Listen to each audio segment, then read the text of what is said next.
In the days following Stannis Baratheon's defeat, King's Landing vibrated with a kind of electric relief. Soldiers who had once manned the walls with tense faces now swaggered through the streets, flush with victory. Courtiers who'd gone to bed every night dreading a second siege dared to believe their nightmares were over.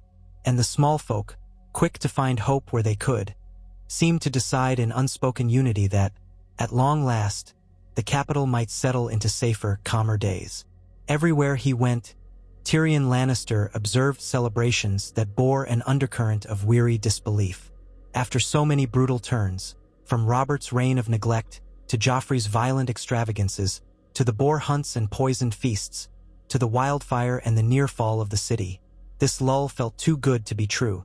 Tyrion knew better than to trust any lull in Westeros. Power did not rest gently on anyone's shoulders. If anything, now that Stannis had been removed from the playing field, mortally wounded near Summerhall and dead not long after, other players would sense new opportunities.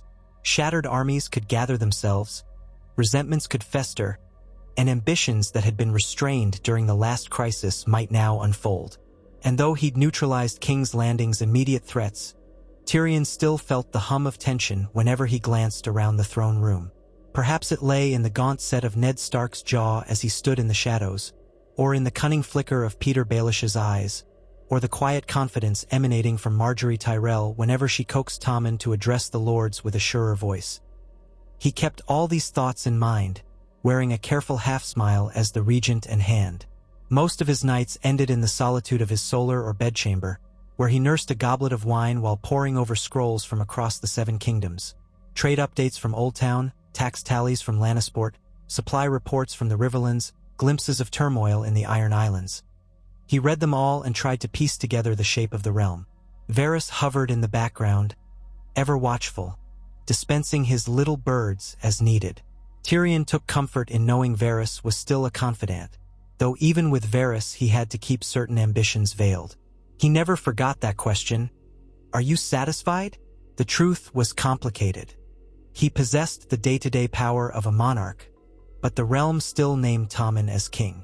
For now, Tyrion knew it was better to rule quietly under the boy's name.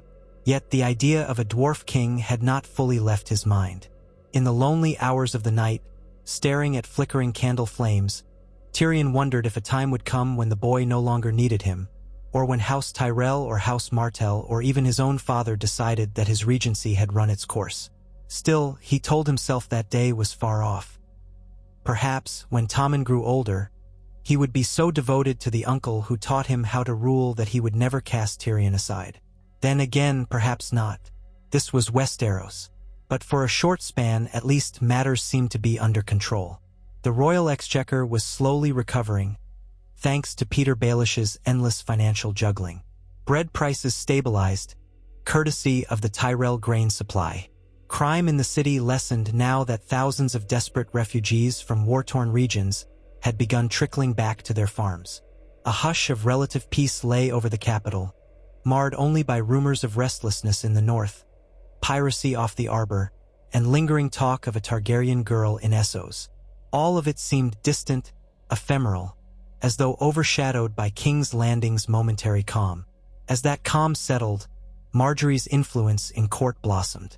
She was young, clever, and outwardly gracious, hosting small gatherings in the royal gardens where she invited noble ladies from every corner of Westeros, trying to unify them through gossip, shared amusements, and gentle persuasion. Tommen, under her gentle tutelage, grew more assured in public. He still looked like a child in the heavy crown, but day by day he learned how to wave to the crowds and utter kind words in the perfect, polite tone. Tyrion observed them both with a mixture of admiration and caution. Margaery's brand of power was subtle, built on charm rather than fear. It was no less effective for that. If the realm came to adore its king and queen, Tyrion would find it easier to govern. But it also meant, in time, that the realm might consider Tyrion's regency an unnecessary crutch. For now, he had no immediate reason to oppose Margaery's popularity. Better to harness it than to thwart it. Still, he decided it was prudent to keep some distance between the Tyrells and the City Watch. A few quiet commands to Bronn ensured that Tyrell gold did not flow too freely among the officers. Bronn reported that Tyrell agents were indeed paying visits to certain captains, bringing them gifts and compliments. But Tyrion had made it clear that if the Watch accepted Tyrell coin, the Watchmen would soon find themselves on the nastier side of the imp's displeasure. More than one captain discovered a polite note slipped under his chamber door, reminding him that the Lannisters paid his wages. A few hush coins from Tyrell purses might be sweet, but the swift vengeance of the Regent's enforcers would be far more memorable. Although House Tyrell remained a valuable ally, Tyrion would not permit them to chip away at his base of power. Beyond these small intrigues, the city brimmed with rumors that Tywin Lannister was mustering a larger force in the Westerlands. Some said he meant to reinforce the capital now that Stannis was gone, in case other claimants arose. Others speculated that Tywin planned to ride north, subjugate the Riverlands once and for all, and force the Stark boy to bend the knee. Ned Stark said little on the matter, but Tyrion suspected the quiet severity in Lord Eddard's manner meant he was worried about what Tywin might attempt. A fresh invasion of the North would shatter their fragile truce. If that happened, Ned would be forced to choose open defiance, or else watch his homeland burn. Tyrion did not want another war. If Tywin brought an army into the Riverlands, it could escalate rapidly. He weighed the risks. For the time being, however, no official word came from Casterly Rock about a campaign. Instead, Tywin's letters were curt, instructing the regent to maintain stability and keep the crown's coffers from running dry. Tyrion obliged, occasionally sending a letter that read like a courteous update but also implied that Tommen was content under Tyrion's guidance. Hinting, too, that if Tywin tried to overthrow his son's regency, the entire realm would see it as a betrayal of the king. This balancing act continued day by day. One afternoon, a hush fell over the court when a raven arrived from Dorne. Illyria Sand, who had already traveled back to Sunspear, wrote on behalf of Prince Doran Martell. The letter was full of measured courtesy, but made it plain that House Martell was displeased with certain delays in finalizing Myrcella's status. Myrcella was in Dorne, betrothed to Trystane Martell, yet the Martells wished for a clearer guarantee of her inheritance rights, something that might allow Dorne a stronger hand if Tommen, or any future Baratheon Lannister heirs, died without issue. Essentially, the Martells wanted an official decree placing Myrcella ahead of Tommen in the line of succession, for Dorne had its own traditions about female heirs. Tyrion recognized that such a demand would be deeply controversial in the rest of Westeros, which followed male preference primogeniture. He could guess that Dorne was using Myrcella's presence as a lever to gain special privileges and ensure the Martells had an influential seat at the royal table. He convened a small council session in a private solar to discuss the letter. Varys was present, as were Pycelle, Baelish, and Lady Olenna, who had begun attending certain council matters on behalf of House Tyrell. Marjorie was otherwise occupied with Tommen, who was receiving lessons in statecraft from a scribe. Ned Stark was not part of this meeting, as Tyrion had decided it pertained more to southern politics than to the North's immediate concerns. Baelish read the letter aloud with a theatrical flourish, and when he finished, Olenna's snort broke the silence. Ha! The Martells never stop pricking at old wounds. They hold a grudge longer than any house in Westeros. Understandably so, Varys murmured in his silky voice. They lost Princess Elia in the sack of King's Landing. Her children as well. Olenna waved her hand. Yes, that tired grievance. Horrible business, to be sure, but must we keep relitigating every crime of the last war? Their ambitions are showing. If the Martells think they can wedge Myrcella into a better succession claim, they're planning for a future where she might become queen in her own right. And that would make them the de facto rulers, would it not? Tyrion nodded. Precisely. They want assurances that if Tommen were to die, gods forbid, Myrcella's claim would be recognized by the entire kingdom. That's not how Westeros typically handles succession. Traditionally, if Tommen died without heirs, the throne might pass to a more distant Baratheon Lannister relation, or be contested altogether. Pycelle cleared his throat. We cannot yield on that point, my lord. The lords of the realm would cry foul if we advanced Myrcella over any male cousins who might remain. It would also be seen as a shift toward Dornish customs, which many might resent. I dare say more than resent, Olenna muttered. There'd be a storm of protest from half the great houses. We can't simply upend inheritance laws because Dorne requests it. Tyrion rubbed his temple. True, but we need Dorne's loyalty. We promised Prince Doran that Myrcella's betrothal would benefit both our houses. If we spurn him publicly, the Dornish could withdraw their support. Or worse, ally with someone else. Though Stannis is gone, there could be new threats. Baelish tapped the parchment. We might craft a careful compromise. A royal edict confirming that Myrcella's children with Trystane would be legitimate claimants to the throne if Tommen's line dies out. That wouldn't necessarily place Myrcella above all others, but it would give Dorne a stronger sense of security. That might be enough, Tyrion mused. We could phrase it in a way that doesn't outright contradict Westerosi norms, but does promise that any child of Myrcella's would have a fair claim if Tommen had no heirs. It's a bit of legal acrobatics, but it might mollify Doran. And if they balk? Olenna asked. Tyrion's mouth quirked. Then we remind them that Myrcella is quite safe in Sunspear, and that we could call her back to the capital if they grow too pushy. If it comes to it, we bribe them with expanded trade rights for Dornish wines. Everyone likes Dornish wine after all. Baelish chuckled. Not me, I prefer Arbor Gold. But the Dornish do appreciate coin. A few lowered tariffs could go a long way. Varys inclined his head. Shall I send word through my channels that we are open to negotiation? Quietly, of course, before we make any official statement. Tyrion nodded. Yes, let's move carefully. No outright refusal, but no immediate acceptance. We'll see how far they're willing to push. After the meeting, Olenna lingered behind as the others drifted out. The older woman leaned on her cane, eyeing Tyrion with a shrewdness that made him straighten. You handle these matters with skill, my lord. He offered a half-smile. I do what's needed. So do I, she said. And I know you're well aware that House Tyrell and House Martell do not share a deep friendship. Their battles in the past have been spirited. I don't mind seeing them get a little less than they want. Tyrion studied her face. I appreciate your candor, my lady, but we must keep the realm unified. Her mouth curved in a tiny, wry smile. Unification under the crown is all well and good, provided you keep a strong hand on that crown. The Tyrells will support your regency, for now, so long as Margaery's position remains secure. But if Dorne tries to outmaneuver us, or if they demand terms that undermine our dear Tommen, we'll have words. Tyrion inclined his head. Understood. She studied him a moment more, then turned to go, cane tapping on the marble.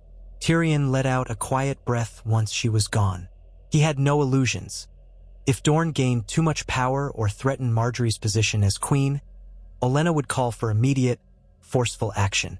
The Tyrell Rose would not allow the Martell sun to overshadow it.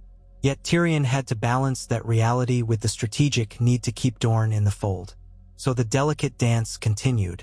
As he left the Solar, he encountered Sansa Stark in the corridor. She offered him a polite curtsy, her expression subdued. She'd recently turned 13, a birthday that had passed quietly, with no fanfare beyond a small cake Tyrion had arranged to be delivered to her chambers. He paused, glancing around to ensure they were relatively alone, then spoke. Lady Sansa, how is your father these days?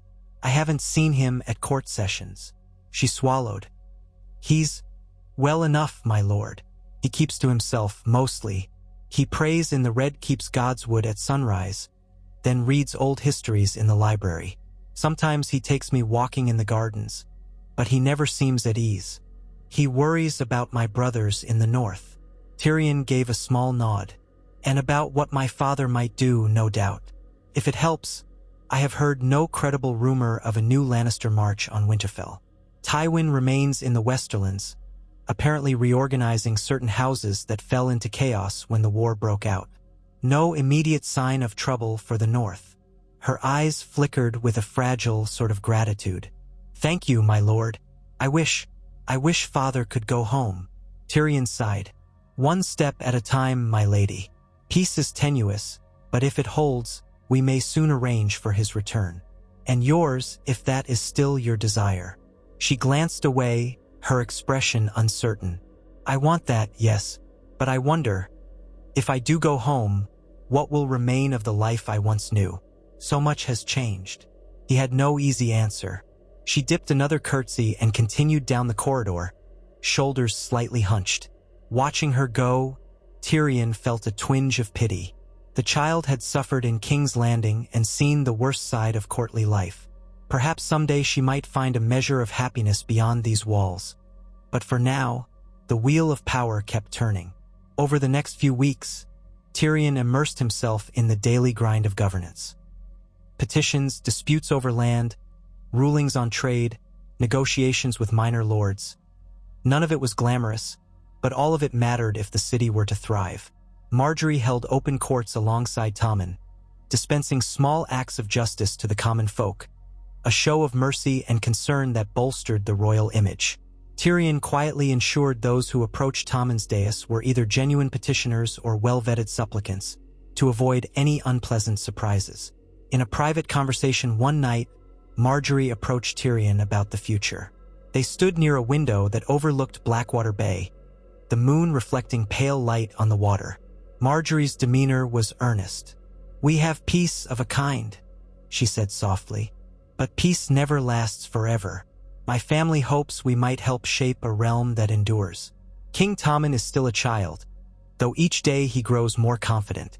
When he's of age, do you think the lords will fully accept him without a regent?" Tyrion took a measured sip of his wine. By Westerosi custom, once Tommen reaches his 16th name day, he can rule without a regent if he so chooses. Whether the lords accept him depends on whether he's proven himself by then. She placed a hand on the cold stone of the window ledge. "And if he has not? That's a trickier question. Some might say you, as queen, should guide him. Others might look to the hand, or to any number of powerful lords. And if certain factions sense weakness, they may use it. Yet if Tommen continues to appear strong and just, they'll have little reason to turn on him." She nodded, then glanced at Tyrion's face in the moonlight. "You understand these games better than most. I wanted to say, I appreciate how you've supported Tommen. You could have seized power openly. Some might say you already have in all but name, but you've shown restraint." He let out a quiet laugh. "My lady, I've found that overt grabs for the throne rarely end well. Better to rule sensibly behind the scenes and keep the realm steady. A stable kingdom is more valuable to me than a crown that invites constant rebellion. And yet," she murmured, "some men would do anything for that crown. I'm glad you are not among them." He only nodded, saying nothing more. There was little point in dissecting his deeper motives with the queen. Perhaps there was a part of him that still dreamed of supplanting all these chattering lords and forging a new era with himself enthroned. But he had come to understand that a crown, once claimed, drew every viper and hawk in the land to tear it from your brow. For a dwarf with cunning, perhaps the better route was always to remain in the shadows of official power, controlling the realm's pulse without having to don the gilded metal that made you a target. Marjorie left him at the window, the faint fragrance of rosewater in her wake. He lingered a while, considering the city lights below, then retired to bed. Another day's intrigues waited on the morrow. Soon enough, news arrived from across the narrow sea that unsettled the court's complacency. Daenerys Targaryen, sometimes called the Mother of Dragons, had reportedly conquered the cities of Yunkai, Astapor, and Meereen. The scrawled missive, passed through merchant ships and spymasters, spoke of dragons grown large enough to incinerate entire columns of men, of freed slaves who hailed Daenerys as a savior, and of the Golden Company turning its gaze upon her. Rumors spun on rumors, but the kernel remained. A Targaryen princess with living dragons was rising in power, thousands of miles away though she might be. The small council convened again in the Tower of the Hand. By now, Tyrion had redecorated the place to his liking, removing some of the ominous relics that once belonged to Grand Maester Pycelle or various other short-lived hands. He had a new table installed, smaller and more conducive to close discussion. Here he sat with Varys, Baelish, Pycelle, Olenna, and Ned Stark, whom he had invited this time out of courtesy, and because the Targaryen question Tyrion felt might eventually concern the whole realm. Baelish held up the parchment. "If these stories are true, the girl has taken control of the entire Slavers Bay region. She styles herself as a breaker of chains, apparently. The freedmen flock to her banner. Ned Stark's face was stony. We heard similar rumors once before, that she had dragons the size of cats. Now they say the beasts are large enough to burn armies. Is it all exaggeration? Varys shook his head. My little birds in Pentos and Volantis suggest there is truth in it. The dragons have grown. Perhaps not as large as Balerion the Black Dread from the old days, but large enough to tip a battle. There are also rumors she has powerful advisors, including some exiled Westerosi knights. Olenna rapped her knuckles on the table. Dragons, indeed. Have we not enough trouble with the Dornish and the Ironborn? Pycelle huffed. My lady, if the Targaryen girl sets sail for Westeros, it could be a grave threat. We must be prepared. Ned's jaw tightened. The Targaryens are not easily cowed if they truly have dragons. But how soon could she come? Building a fleet takes time. Baelish splayed his fingers. She may bide her time consolidating Essos. She may come next year or she may never come. Yet we must keep an eye on it. If she arrives with an army of Unsullied and 3 dragons, half the realm might rise to greet her. Some houses remain nostalgic for the Targaryen name. Tyrion tapped the table thoughtfully. Indeed, we cannot ignore the threat, but we can't panic either. She's far across the sea. If she conquers Slaver's Bay and remains there, so be it. Essos is not our province. But if her ambition is to reclaim the Iron Throne, eventually she'll set sail. Ned spoke again, voice low. House Stark was once loyal to the Targaryens, until Robert's rebellion. We raised our banners only after the Mad King murdered my father and brother. If his daughter believes all of Westeros is complicit in the usurpation, she might come with fire and blood. And that would be a new war, unless we find a diplomatic path.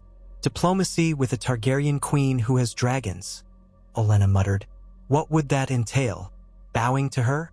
Handing her the crown? I think not. The crown belongs to Tommen, Pycelle declared. This pretender has no place here. Tyrion gave a mild shrug. Perhaps not, but dragons can bend the rules, as Aegon the Conqueror once proved. Let's keep informed. For now, we do nothing overt, but I want to establish deeper intelligence networks in Essos. We need to know if she truly intends to sail west, and with what forces. Varys nodded. I'll see to it at once, my lord. After more discussion, they reached a consensus. Watchful waiting. The Targaryen question would not be resolved soon. They had enough on their plate with internal diplomacy and the precarious peace. But as the meeting dispersed, Tyrion caught the flicker of concern in Ned Stark's eyes, the unsettled scowl in Olenna's. None of them wanted a new war, yet the Targaryen name, once whispered in fear, was beginning to ring across the sea with fresh triumph. In the weeks that followed, Tyrion's daily routines absorbed the court's attention. He used the Targaryen rumor as leverage to push certain lords into loyalty, reminding them that disunity at home would be a gift to any invader from across the seas.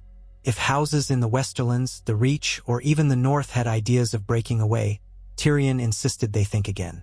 Marjorie supported him by speaking of the need for all Westeros to remain strong in the face of distant threats. Tommen, reading from short speeches prepared by Tyrion's scribes, assured the realm that we stand united beneath the Iron Throne. It was a comfortable lie, one that soothed tensions for a time. But no lie stands unchallenged forever. More ripples soon shook the capital. For one, Tywin Lannister wrote from Casterly Rock, informing Tyrion that Gregor Clegane, the fearsome mountain, had been sighted in the borderlands near the Riverlands again, leading a band of cutthroats. Tywin claimed he had not authorized such raids and asked Tyrion to handle any misunderstandings that might arise. It was an odd letter, half a denial, half an order. Tyrion wondered if Tywin had quietly unleashed Gregor on a clandestine mission, or if Gregor had simply gone rogue again. In any case, the presence of the mountain near the Riverlands threatened to spark renewed conflict with House Tully and their vassals, some of whom still nursed old grudges. Simultaneously, the Ironborn under King Balon Greyjoy were rumored to be raiding the coasts of the Reach, testing the Tyrell fleet. The Tyrells responded swiftly, dispatching their ships to defend the shoreline. Tyrion supported them, authorizing the Crown's navy to reinforce the Tyrell vessels if needed. He did not want an extended war with the Iron Islands, particularly not while the realm was still catching its breath after the War of the Five Kings. But the Ironborn took advantage of any perceived weakness on the mainland. If the Tyrells were too focused on southern politics or the capital's intrigues, the Ironborn would harry them again and again. That was the backdrop of tension when Tyrion received a note that disturbed him far more than the rest. A short and signed message that read, "I know who truly killed Joffrey, imp. You cannot hide in shadows forever." There was no seal, no clue as to who wrote it. The script was jagged but deliberate, as though the writer had taken pains to disguise their hand.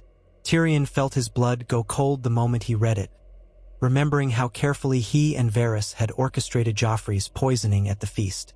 They had taken every step to ensure the blame fell nowhere near them. Sansa Stark's disappearance in the canonical timeline had helped cast suspicion on her and on the Tyrells. But in this scenario, Sansa had never fled the city, and the wedding had been far less chaotic. Still, rumors had circulated. The official story was that Joffrey died of a sudden, mysterious ailment. Some said poison, some said a curse, but no conclusive proof had ever emerged, or so Tyrion had believed. Now this note. He showed it to Varys, who frowned. "My little birds have heard nothing specific. If someone truly knows, they've been most discreet. Or else they're bluffing." Tyrion weighed that possibility. A bluff is likely, but who would attempt such a thing? Baelish? Cersei from her confinement?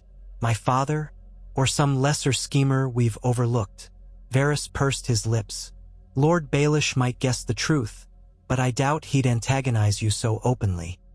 He'd rather keep such knowledge as a hidden trump to play at his convenience. Cersei could pen a threatening note, I suppose, but I'm not certain she'd do so without demanding your head outright. And Lord Tywin has other methods if he suspects you, I think. He'd be more direct or more thorough." Tyrion rubbed his thumb over the parchment. "What about your dear Queen of Thorns? Lady Olenna is rumored to have been behind Joffrey's death in another turning of the wheel, so to speak. But here she wasn't forced to do anything so bold. Could she suspect me? She's cunning, but if she knew, I suspect she'd confront you in person, or use it as leverage in negotiations. Perhaps this is someone else entirely. A courtesan, a servant, a maester, a guard who saw something. We can investigate quietly." Tyrion nodded. "Yes, put your little birds on it. If it's a bluff, we'll find out soon enough. If it's not, I need to know who wrote this." He kept the note locked in a small coffer in his desk. At nights, he found himself unable to sleep, haunted by the specter of that threat. Joffrey's murder had been the linchpin of his carefully orchestrated takeover.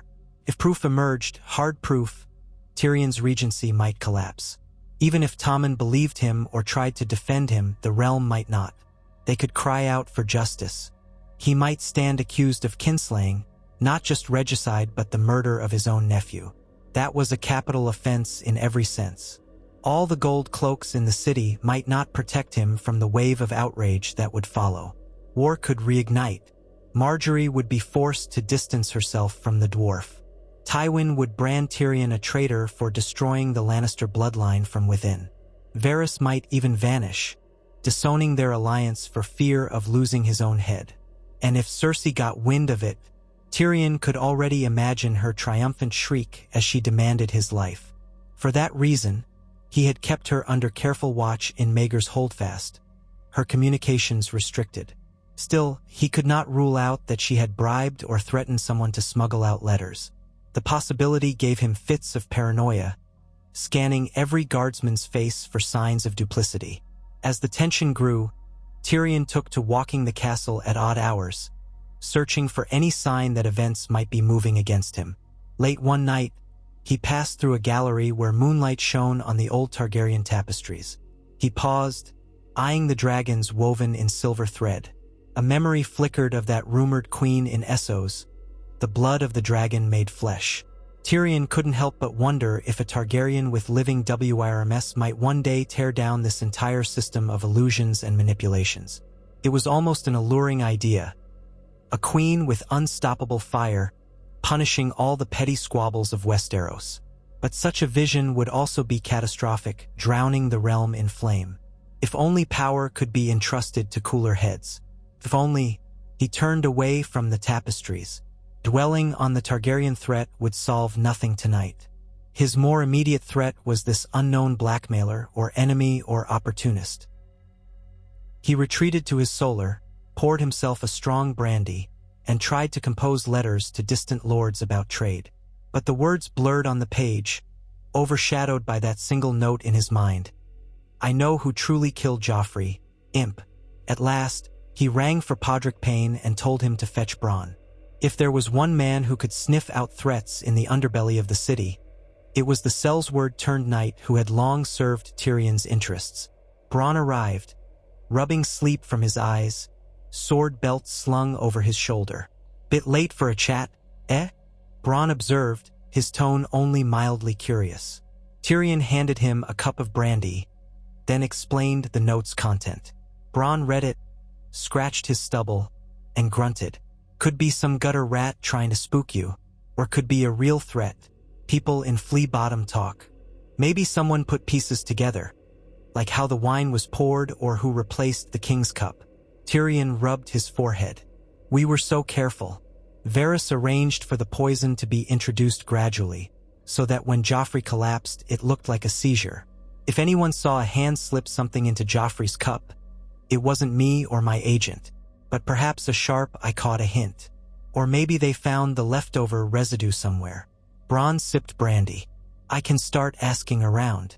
The city's calmer now, so rumors stand out more. If there's a blackmailer, they might slip up. I'll keep it quiet. Do so, Tyrion said. Discreetly. I don't want 100 rumors about the regent hiring cutthroats to chase ghosts. If you find anything solid, bring it to me. Aye. Bronn finished his drink. Don't fret too hard, Tyrion. If the note writer is stupid, we'll find them soon. If they're cunning, well, you've outplayed cunning folk before. That offered small comfort, but Tyrion nodded.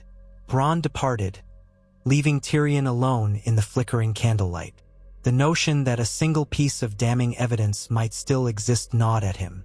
Yet this was the path he'd chosen, seizing the throne for Tommen by orchestrating his nephew's death. No one rose to power in Westeros without dirtying their hands. If discovered, he'd hang for it. Or worse, Tywin might decide that a quick beheading was too merciful for the son who had murdered the king in the name of strategy. Tyrion forced such thoughts aside. Paranoia was useful only as far as it spurred him to vigilance. Beyond that, it would devour him. Days passed with no new messages or suspicious developments. Bronn reported no luck in the brothels or taverns, and Varys found no leads from his birds. Tyrion tried to calm himself, telling his mind that perhaps the note writer had lost nerve or truly had no proof. Meanwhile, the usual swirl of political challenges returned to the fore. The Ironborn raiding the Reach, tensions in the Riverlands over Gregor's rumored presence, the Dornish negotiations.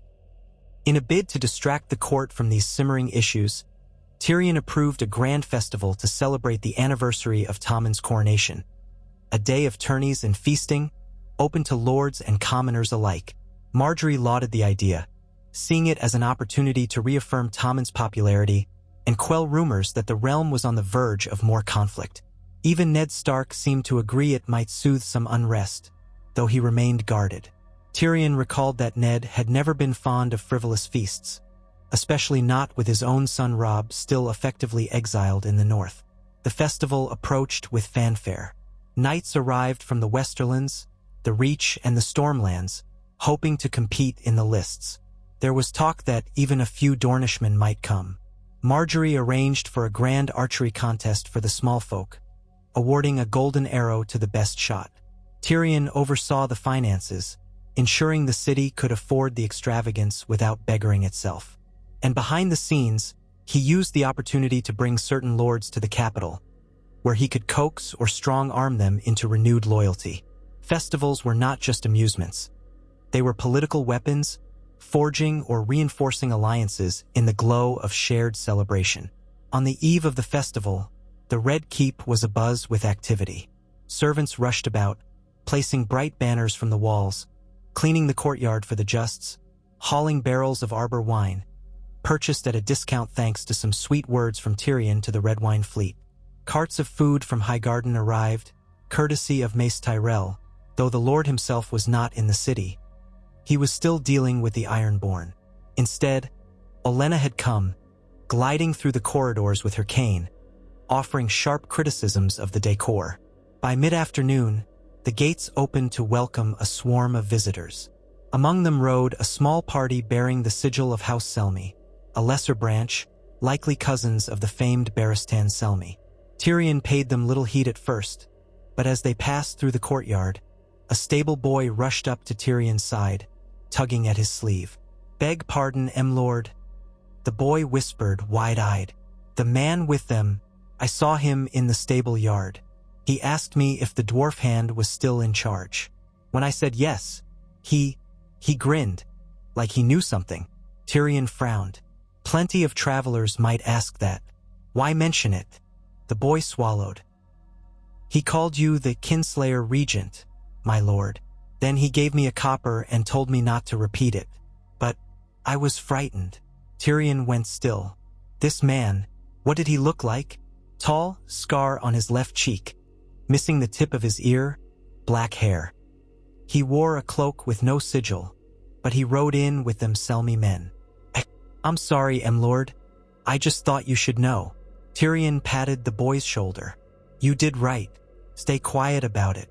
If he approaches you again, tell me." He dismissed the stable boy and called for Bronn at once. Bronn arrived, looking irritated at the constant demands, but Tyrion explained what the stable boy had said. Bronn's eyes narrowed. "Kinslayer Regent. That's too pointed to be idle talk. Yes, he must have heard something, or thinks he has. See if you can find him among the festival crowds. Don't confront him openly, but track him. We'll see what he does." Bronn nodded, adjusting the short sword at his belt, and melted away into the throng. Tyrion continued his rounds, greeting newly arrived knights and exchanging pleasantries with ladies. Inside, his gut churned. It felt as though the no-triters threat had materialized into flesh, wandering the festival grounds. All day, he forced smiles for the crowds, but behind each greeting, he wondered if the man with the scar lurked nearby. Evening brought the opening feast in the Great Hall, a preliminary banquet before the jousting on the morrow. Tommen sat on a modest dais, Marjorie at his side. Tyrion took the seat reserved for the hand, with Ned Stark and Lady Olenna also at the high table. Wine flowed, music played, and the smell of roast boar mingled with saffron and cloves. Tyrion scanned the crowd, searching for a tall man with a scar. So many faces milled about, knights, ladies, merchants who'd secured invitations. He spotted Bronn once, slipping between clusters of guests, but saw no sign of the target. To outward appearances, the feast was a success. Toasts were offered to King Tommen's health, to the memory of Robert Baratheon, to the realm's new era of peace. Jugglers performed, and dancing girls from Volantis displayed their skill to the delight of many watchers. Tyrion forced himself to feign enjoyment, laughing at jokes, praising the dancers, occasionally lifting a wine cup in salute. Yet his shoulders felt tense as iron rods. At one point, Marjorie leaned toward him. "Are you well, my lord? You look preoccupied." He gave her a reassuring smile. "Just the usual anxieties of hosting a large event. So many details to manage." She nodded, unconvinced but too polite to press further. The night wore on. As dessert was served, poached pears, lemon tarts, spiced wine. Tyrion saw Bronn edge up to him from behind, leaning discreetly to speak into his ear. "No sign yet," Bronn muttered. "Plenty of tall men, some with scars, but none missing the tip of an ear. I'll keep at it." Tyrion nodded, trying not to frown. "We'll speak later." He resumed his performance, chuckling at the half-drunken boast of a minor lord from the Crownlands. Gradually, guests began drifting off, the older ones returning to their chambers, the younger ones heading to side halls for more private revelry. Marjorie guided Tommen away around midnight, anxious not to let the boys stay up too late. Ned Stark departed soon after, offering Tyrion a tight smile. Lady Olenna was escorted by Loras, who had insisted on returning from a brief campaign in the Stormlands to attend this festival, a chance to show his devotion to the king. Tyrion was left at the dais, ignoring the stragglers feasting on wine and crumbs. With a sigh, he excused himself and made for a private corridor. He told Bronn to meet him near the southern stair if anything turned up. The corridor was nearly empty now, lit only by guttering torches. Tyrion followed the flicker of orange light, footsteps echoing. He was half drunk, to be honest, but kept his wits sharpened by paranoia. Rounding a corner, he caught a sudden movement in the shadows. He froze, hand darting to the small dagger at his hip. A figure stepped out. A tall man, ears tip missing, scar on left cheek. He wore a travel-stained cloak. Tyrion's pulse hammered. "Good evening, imp," the man said in a low, rasping voice. "Fancy seeing you out here alone." Tyrion clenched his jaw. "Who are you?" The man flashed a grin. "Someone who knows the truth about poor, sweet King Joffrey. I wrote you a note. Didn't you get it?" Tyrion's dagger was half drawn. "You're bold to confront me so openly. The gold cloaks patrol these corridors. And if they find us, what will happen? You'll accuse me of what exactly? Asking uncomfortable questions." He tilted his head. "I want payment for my silence." Tyrion forced a harsh laugh. "Silence about a rumor you can't prove? I saw enough, dwarf. I used to be a guard in the Red Keep, remember? In the confusion after the feast, I noticed who brought the king's cup. I saw a certain servant move on your orders. I followed them, listened in. The master of whisperers was involved. I have names, times." "Balderdash," Tyrion said, though his blood ran cold. "If you had proof, you'd have shown it. Or sold it. Why wait?" The man shrugged. "I was in the wind for a while, waiting to see how the new regime panned out. Then I heard rumor you were so secure, so unstoppable. I decided you'd pay handsomely to keep that sense of security. Let's say 5,000 dragons. A steep price, but cheaper than war, wouldn't you say?" Tyrion's grip on the dagger tightened. 5,000 gold dragons was no small sum, but the cost of being exposed might be infinitely higher. He stared into the man's eyes, searching for any sign of hesitation. The man smirked, clearly sensing Tyrion's predicament. Before Tyrion could speak, a soft rush of movement came from behind. With startling speed, a blade thrust forward, a short sword pressed to the man's back. Bronn's face emerged from the gloom. He had crept up in silence, his footsteps lost beneath the distant music of the feast. 5,000 dragons, you say?" Bronn murmured. "Bit expensive, innit? I know a cheaper way to keep your mouth shut." The man stiffened, glancing over his shoulder at the Sellsword's lethal calm. "Kill me and the evidence goes out. I've left letters with contacts. If I don't return, they'll send them to the royal court." Tyrion's mind raced. It was possible the man was bluffing, but maybe not. The existence of a dead man's switch was a common enough tactic for blackmailers. "Name your contacts," Tyrion demanded, "so we can verify you're not lying." "Nice try," the man said. "I'm not that stupid."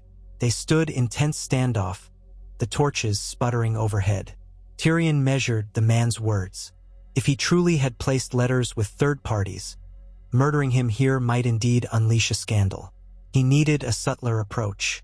But paying him 5,000 dragons was possible, though it would sting. And who was to say the man wouldn't demand more later? Bronn's eyes flicked to Tyrion. A silent question. "Shall I kill him anyway?" Tyrion licked his lips. "Your terms," the man, emboldened, said. "I want half in coin tonight. Then I'll send a message to my contact that all is well, and we'll arrange the rest. You can bring it to me outside the city in 3 days. Once I have the full payment, I'll destroy the letters and leave Westeros for good." "You expect me to trust you?" Tyrion asked coldly. "You expect me to trust you?" the man countered. "At least this way we're both risking something. If you refuse or if you kill me, the letters come out. Then you'll have half the kingdom at your throat." Tyrion's mind whirred. He could stall, claim he needed time to gather so large an amount. The man demanded half tonight. That alone was an enormous sum. But Tyrion, as hand, had access to the treasury and Peter Baelish's cunning. Perhaps he could scrounge up enough gold at short notice. Then, in the intervening days, find a way to intercept or discredit the letters. "Where do I bring the coin tonight?" Tyrion asked in a low voice. "Meet me by the postern gate at the southwestern corner of the Red Keep, 2 hours before dawn. Come with one companion at most. Bring the gold in a chest. That's half, mind you, 2,500. I'll expect the rest at the next meeting." Tyrion hated the idea, but he nodded slowly, wanting to keep the blackmailer talking. "Fine, but if this is a trap, or if you think you can slip away, my men will hunt you to the ends of the earth." The man gave a mocking bow. "Understood, Lord Regent. Now tell your Sellsword to let me go. If I'm not free within the hour, my contact sends the letters at dawn." Tyrion gestured to Bronn, who grudgingly withdrew the blade from the man's back. The blackmailer stepped away, adjusting his cloak, giving Tyrion a last smirk. "I'll see you in the wee hours, dwarf. Don't be late." With that, he retreated into the shadows. Bronn made as if to follow, but Tyrion put a hand on his arm. "No, let him go for now. If he senses we're tailing him, he'll trigger his plan. We'll play along for the moment." Bronn's mouth twisted. "I don't like it. We should kill him and risk it. Might be he's bluffing. Or might be we doom ourselves. I'd rather attempt a more cunning solution. Let's gather the coin he demands. Then, once we have him in a controlled setting, we'll see if we can discover where these letters are." Tyrion paused, mind racing. "We might torture it out of him, but if he's prepared for that, he'll have instructed his contact to send the letters if he doesn't return quickly." "We could follow him from the meeting spot," Bronn suggested. "See where he goes next." "Yes, that might work, but he'll be cautious. I'll need to plan a careful tale." Tyrion exhaled shakily. "Curse it all. Let's move. I want those coins prepared discreetly." They parted ways. Bronn went to gather men he trusted, no more than 3 or 4, who could maintain watch from a distance. Tyrion, heart pounding, returned to his chambers to secure the funds. He wrote a quick note to Baelish, marked urgent, instructing him to deliver 2,000 gold dragons from the treasury, plus 500 from Tyrion's personal stash. He carefully avoided stating the reason, claiming it was for a secret project of the crown. Baelish would raise an eyebrow, no doubt, but Tyrion could handle him later. The next hours passed in a haze of frantic preparation. Podrick Payne helped Tyrion don dark clothes, more fitting for a covert transaction than for regal display. Tyrion belted on a short sword he rarely used. The gold was placed in a sturdy chest, loaded onto a small handcart. Bronn, accompanied by 3 men Tyrion trusted, guards who had served him since before the Battle of the Blackwater, waited in a side corridor. They had instructions to remain out of sight unless Tyrion signaled. Another man was stationed near the Ravenry to intercept any suspicious messages that might go out. It was the best Tyrion could do on short notice. Well before dawn, they wheeled the cart through winding passages to the southwestern postern. The Red Keep was quiet, only a few sentries patrolling. Tyrion waited in the shadows, chest tight with anxiety. The air was cool, carrying the briny scent of Blackwater Bay. The moon hung low, a waning crescent.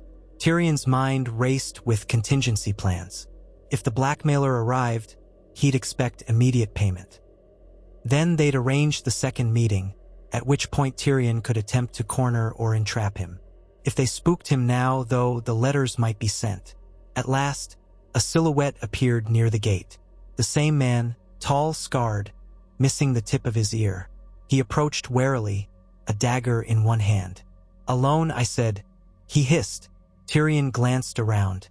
Bronn and the others were out of sight, perched behind an archway. "I'm alone. The gold is here." He tapped the chest. "Take it if you can carry it." The man edged closer, peering into the chest. By torchlight, he could see the gleam of coins. He gave a low whistle. "Hefty. I trust you'll confirm it's the right amount?" Tyrion asked coolly. I'll take your word for it until I weigh it in private. But if you've shorted me, you'll regret it." He carefully shut the lid, glancing about. "You'll push it outside the gate." Tyrion sighed. "Fine." He bent to the handles, grateful for the hidden wheels beneath. The chest was heavy, but he managed to inch it forward. The man flicked his dagger, warning Tyrion back, then grasped the cart from the other side. "3 nights from now," the man said. "We'll meet again at the old gatehouse near the muddy ford, a league north of the city. Bring the rest. I'll confirm the coin is full measure. Then I'll give you the location of my letters. We'll burn them together." "Agreed." "Agreed," Tyrion lied. "Now go, before a watch patrol passes." The man gave him a mocking half-bow, then started wheeling the cart away into the darkness of the deserted path leading around the castle walls.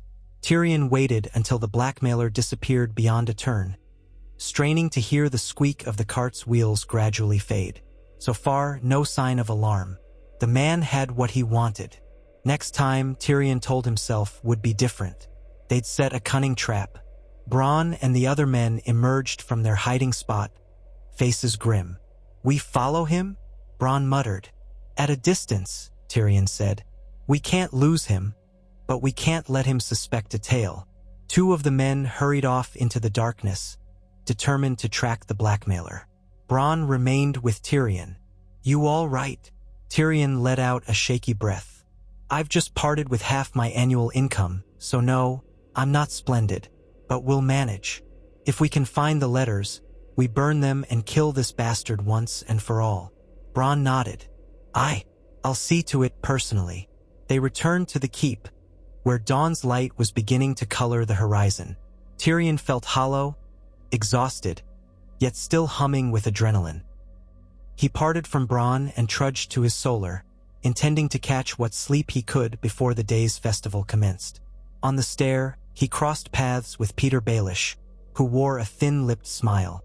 "Ah, my Lord Regent, someone left a curious note in my office last night. Claimed you required thousands of gold dragons in secret. I do hope you're not planning to finance a personal army?" Baelish's eyes gleamed with mischief. "Though I am always intrigued by an appetite for extra coin." Tyrion glared, not in the mood for games. "I had urgent needs. Keep it quiet, Baelish." Littlefinger spread his hands. "Discretion is my specialty." He cocked his head. "Might I at least ask if this is to do with a threat to the throne? A matter of state security, perhaps?" Tyrion forced a cold smile. "You might call it that. Either way, I'll not share more. You'll be well paid for your cooperation." "Very good," Baelish purred. "I do like a good piece of intrigue. My door is always open, if you need further financial acrobatics." "Noted," Tyrion muttered, brushing past him.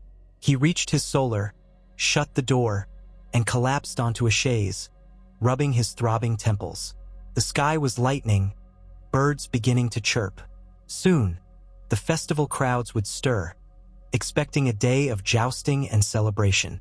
Tyrion would have to stand by Tommen's side and pretend all was well. He wanted nothing more than a few hours' rest to quiet his pounding head, but found sleep elusive. At length, he dozed fitfully, only to be woken by Pod's gentle knocking. "My lord, the king is about to ride to the jousting field. The queen asks if you'll join them." Tyrion groaned, rose, splashed water on his face, and prepared to face the day. Yet in the back of his mind, the thoughts of that blackmailer gnawed at him. There would be a second meeting, presumably with an even larger sum. If his men could not locate the hidden letters, he might have to hand over more gold, only to face the possibility of blackmail anew, again and again. That was no solution. He told himself that cunning men always found a path. He had to believe he could outwit a single unscrupulous guard. Yet doubt whispered that his luck might finally be running thin. He spent the day at the grand joust, forcing laughter and applause whenever a knight unseated another. Tommen cheered with childlike glee, while Marjorie clapped gracefully. Ned Stark looked on with a distant sadness, as though reminded of how tournaments had preceded so many tragedies. The final tilt was won by a young knight from the Westerlands, who saluted the king with a flourish. Cheers rose from the stands. Tyrion forced a grin, the sun beating down on him, sweat trickling beneath his finery. The entire day was a show of pageantry meant to reassure the people that the realm stood united in joy. None suspected the secrets swirling beneath the surface. That evening, when the joust ended and the city erupted in revelry, Tyrion slipped away for a private meeting with Varys. They stood in a dusty corner of the Red Keep cellars, among casks of wine and old crates. Tyrion recounted the blackmailer's demands, the sum he'd already paid, and the upcoming second exchange. Varys's face grew pensive. Does he indeed have letters prepared? He claims so, and I believe it, Tyrion said. He was too confident about it. If we kill him outright, the letters go out. We need to intercept them somehow, or else manipulate him into revealing their location. Varys nodded. I have a few ideas. We might contrive to capture his messenger between the first meeting and the second. Or perhaps we can trick him into naming them. If we, for instance, produced a forged note that suggests his contact has betrayed him, we might shake him enough to confess. Tyrion rubbed his chin. Risky. He might see through it, but it's worth exploring. The final meeting is 2 days from now at the Muddy Ford. We have until then to lay a trap. Rest assured, my lord, I will deploy my finest agents. This scoundrel will not slip away so easily. Tyrion exhaled. Excellent, but be discreet. If word spreads that the hand is paying blackmail, I'm finished. Varys bowed. I serve the realm and I serve you so long as we aim for stability. We shall not let one petty blackmailer unravel all you've built. With that, they parted. Tyrion pressed a coin into the hand of the cellar guard to keep him silent. Then he returned to the castle's upper levels, smiling stiffly at drunken lords who hailed him from across the courtyard, as though they were all best friends. Marjorie attempted to draw him into a late feast, but he begged weariness and withdrew. In truth, he could not stomach any more revels while this threat loomed. The next day, Tyrion convened a discreet meeting with Bronn, Varys, and 2 of Varys's best little mice, young individuals adept at infiltration. He laid out a plan. First, discover the blackmailer's hideout if possible, or follow him if he left the city to meet his contact.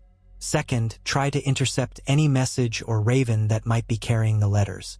Third, if they failed in that, set an ambush at the Muddy Ford meeting. The ultimate goal was to seize the blackmailer alive, force him to reveal the location of the letters, and destroy them. Only then could they safely kill or neutralize him. However, initial attempts that day bore no fruit. Bronn's watchers reported that the blackmailer had vanished from the city, likely slipping out in the morning crowds. He must have taken the chest of gold to some hiding spot. None of Varys's agents had found him either. Tyrion ground his teeth, feeling the hours slip away.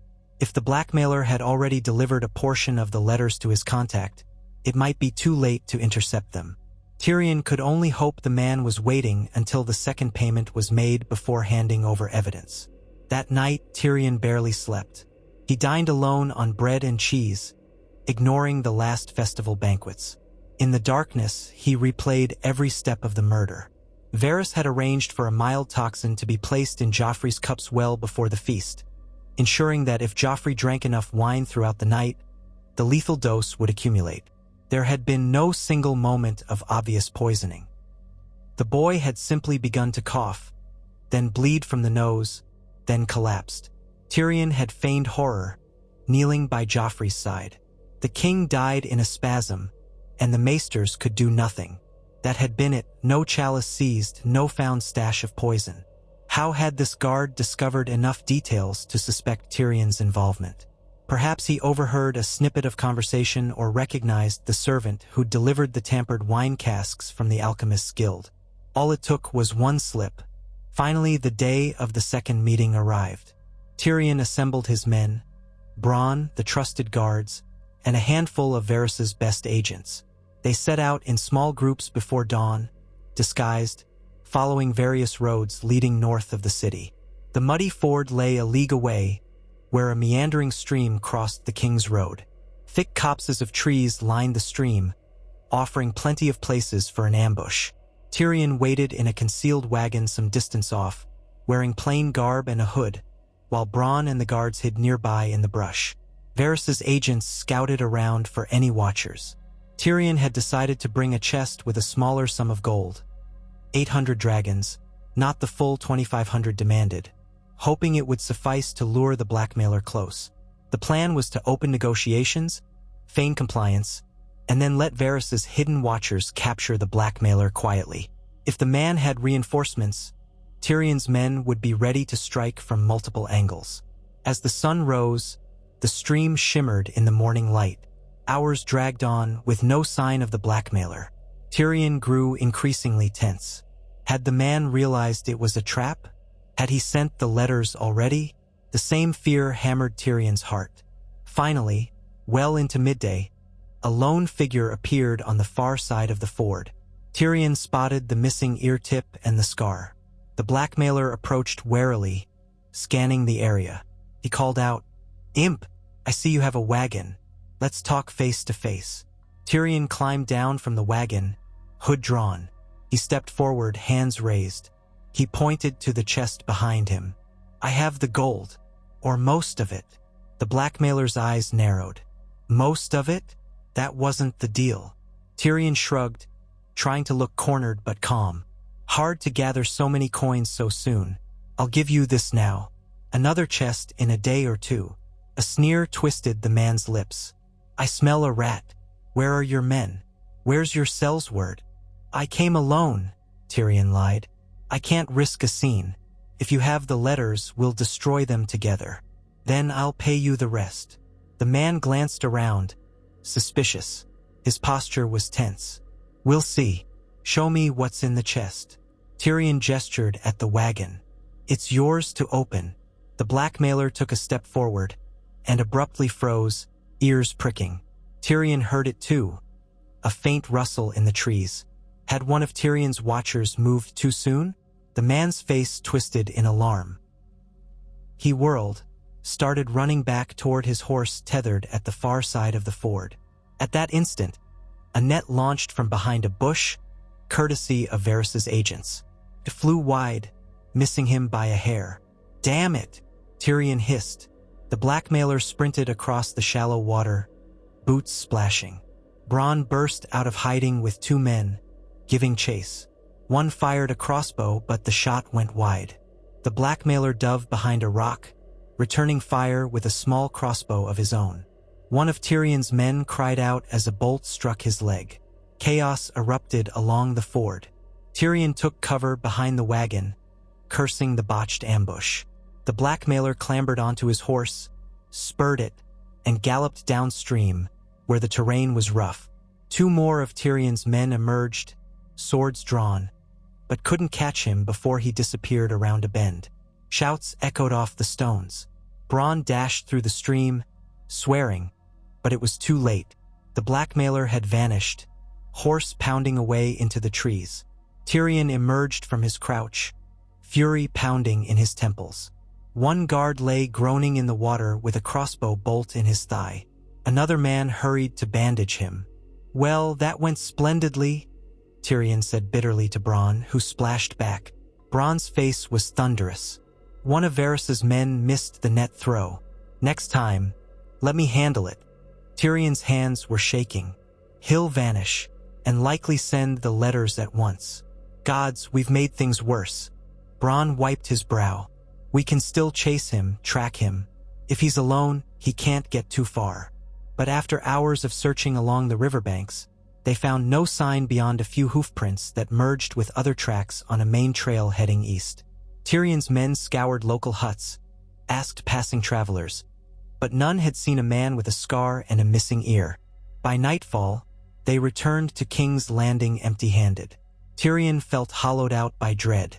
If the blackmailer's letters reached the lords of Westeros or Tywin Lannister or even Cersei, the consequences could be catastrophe. Exhausted and caked in mud, Tyrion trudged into the Red Keep, ignoring the stares of courtiers who expected him to be hosting the festival's final feast.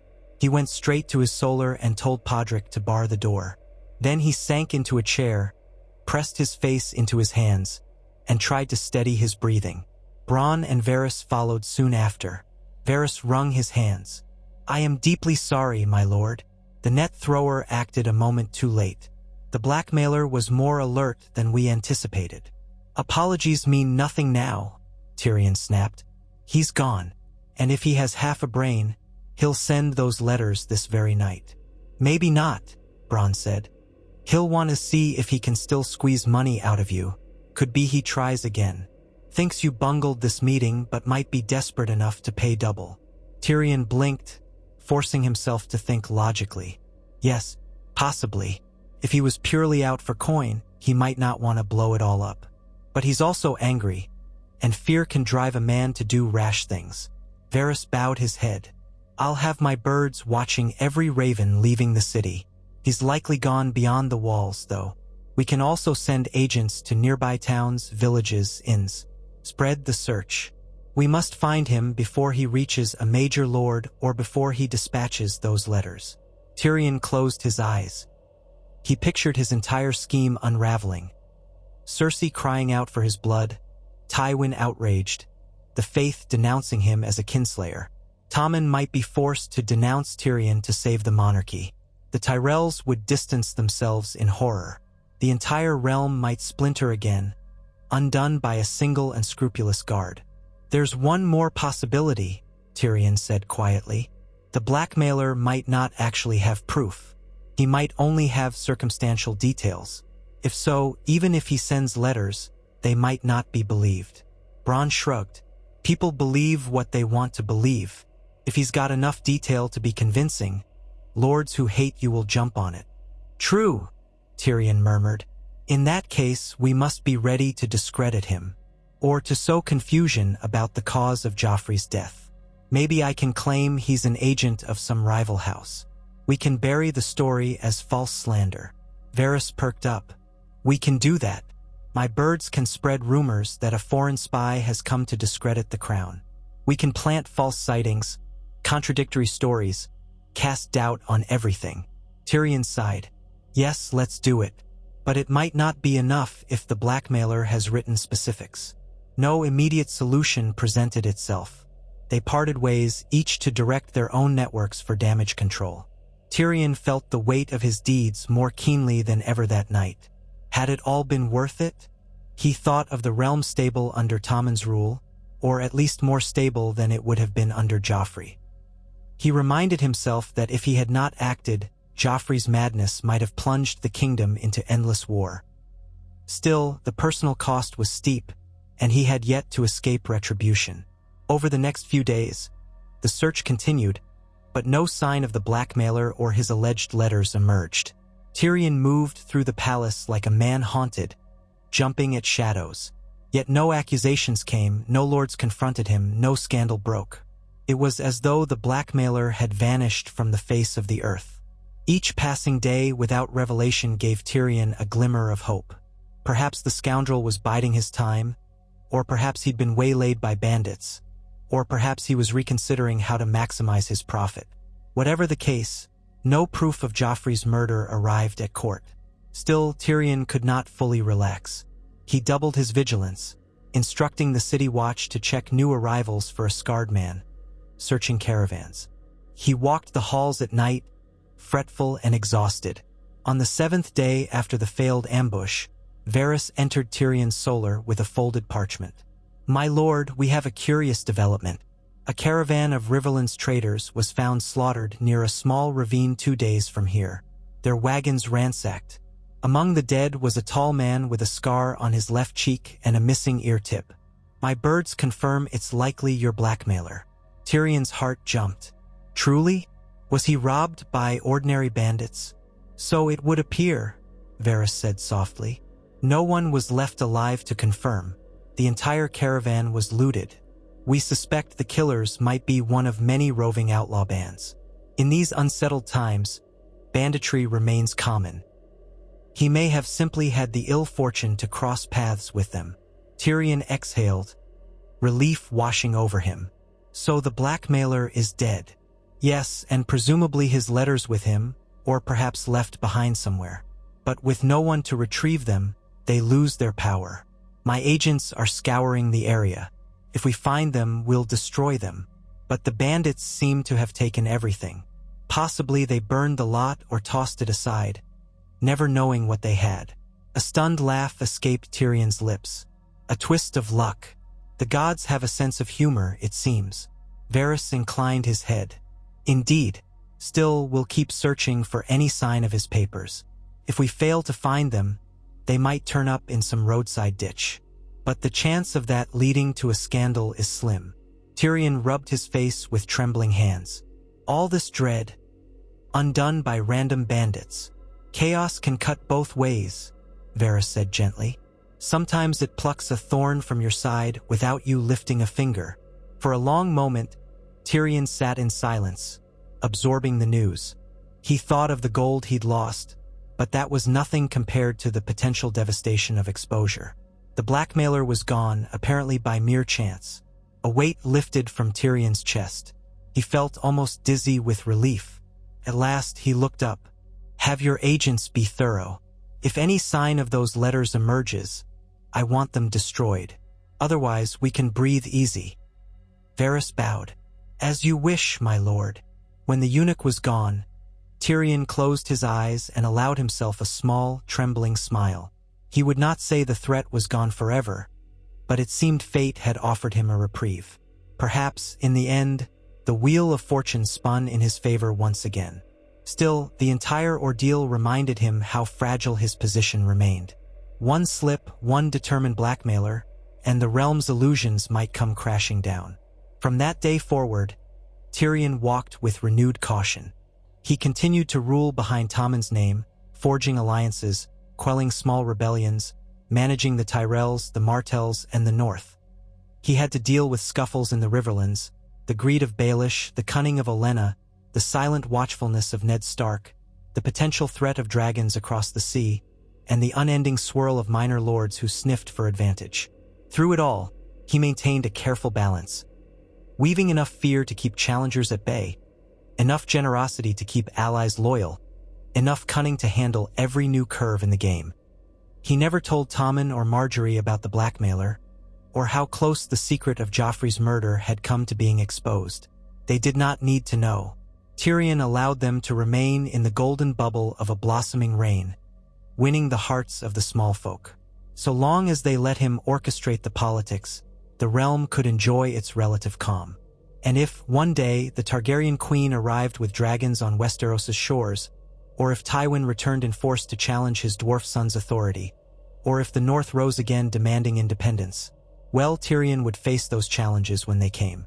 For now, he savored a victory that hinged on random fate as much as on his own wits. And so the imp, Tyrion of House Lannister, continued to guide the kingdom in the early days of King Tommen's reign. Neither crowned nor bowed, neither saint nor demon, but something in between, an ever-watchful mind ensuring the Seven Kingdoms did not collapse into fresh chaos. The knowledge of what he had done, and the knowledge of what might still come, weighed on his soul. But he carried that weight with a certain grim pride, for he had accomplished what few men dared even dream. He had taken the seat of power through subtlety, cunning, and conspiracy, and, with a bit of luck, he might yet hold it against all comers, until the day the realm no longer needed the imp to keep it from devouring itself. If that day ever came. He sometimes still had nightmares of Joffrey's dying face contorted in pain, or of Tywin's eyes filled with disdain, or of a dragon's roar echoing over the city. But in the waking world, Tyrion Lannister walked with his head held high, the master of the Red keeps secrets, the quiet architect of a new peace. Perhaps no balladeer would ever sing his praises, or if they did, it would be in guarded tones. But in the great tapestry of Westeros, his threads would be woven deep, binding together the realm's scattered pieces. For all his moral compromises, for all the blood and gold spilled in the shadows, he had led the Seven Kingdoms to a moment of respite from endless war. And perhaps, in this dark land of shifting loyalties and savage ambitions, that was the closest anyone could come to a just and stable rule. Neither the pure hero nor the tyrant, but a cunning mind who knew exactly what it took to survive the Game of Thrones, and was unafraid to pay the price.